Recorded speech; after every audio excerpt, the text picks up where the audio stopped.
Dans l'Haftara de Vayigash, le prophète Yecheskel parle du roi Mashiach. Il dit Ve'avdi David melech alem, que mon serviteur David, c'est-à-dire le Mashiach, va être roi sur le peuple juif.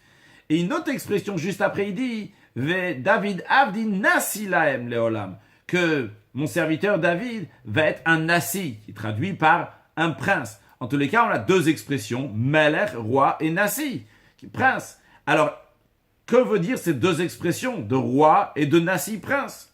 L'explication est la suivante. Le Rambam nous dit à propos du Mashiach deux choses.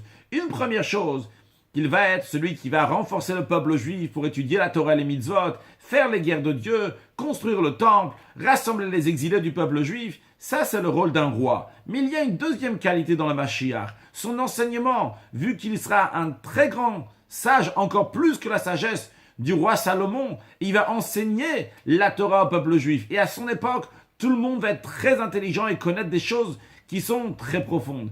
Cette deuxième qualité n'est pas une qualité de roi, mais une qualité de nasi, qui en hébreu n'est pas seulement traduit par prince, mais aussi par le chef, comme le chef du Sanhedrin, du grand tribunal qui est appelé nasi.